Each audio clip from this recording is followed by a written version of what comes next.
पिताजी का क्या ही दिन होगा। मेरा तो हर दिन मेरे पिता से ही है।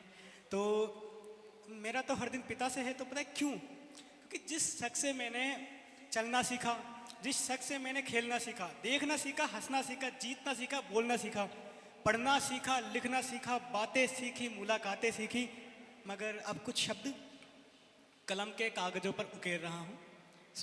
पहला तो कि माँ ना जिंदगी में जीना सिखाती है, कि माँ जिंदगी में जीना सिखाती है, लेकिन पिता जिंदगी जीना सिखाते हैं। और अब मैं आता हूँ अपनी पोएट्री पर। आपको याद है अपन सब जब छोटे छोटे थे तो लिखना सीखे थे, तो अपनी जो कलाकारी है जो यहाँ पर है, वैसे ही शुरू में अपने दीवारों पर लिखते थे अपना नाम। तो पिताजी बहुत कड़क होते हैं, तो पिताजी का नाम लिखने की तो हिम्मत है नहीं। अपना अपना नाम, मेरा नाम यश है तो मैं यश यश यश, पूरे घर में यश हो गया था।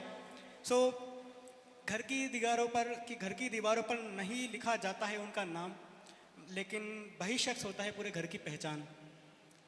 थोड़ा कम बोलते हैं कि मेरे पिता थोड़ा कम बोलते हैं, मगर मन ही मन पूरे घर की कहानी लिख रहे होते हैं। जब हम ऊंचाइयां नाप रहे होते हैं, आप सबने फील किया होगा कि जब हम ऊंचाइयां नाप रहे होते हैं तब वे जमीन बनकर हमें गिरने से बचा रहे होते हैं, हमें गिरने से बचा रहे होते हैं। पिता वो पुस्तक है जो वक्त के साथ हम पढ़ने के काबिल होते हैं।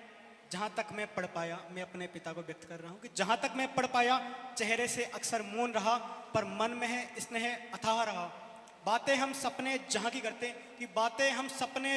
करते, पर कंधों पर उनके सारा जहान रहा। अपने सुख को पीछे रखकर अपनी थकाने छिपा ली। कांटों वाले पथ पर चलकर जिंदगी हमारी मखमल बना दी। जब जब अब हम जीवन को समझ रहा हूँ, अब वो त्याग नजर आता है, कि अब जब मैं जीवन को समझ रहा हूँ, उनका त्याग नजर आता है। पिता अब शख्स नहीं संसार नजर आता है, पिता अब शख्स नहीं आकाश नजर आता है। मेरे सपनों के पीछे जब मैं मुड़कर देखता हूँ, उस शख्स की झुर्रियाँ नजर आती है। समझ आता है वो चेहरा जो थकता था, मगर कभी न रुकता था। और लास्ट पंक्तियां कह रहा हूं कि पिता केवल संबोधन नहीं, वह धैर्य की परिभाषा है। पिता वो मित्र है जो गुजरते वक्त के साथ समझ आता है। पिता वो मित्र है जो गुजरते वक्त के साथ नजर आता है, जो वक्त के साथ समझ आता है। ओके, धन्यवाद। Thank you so much Yash.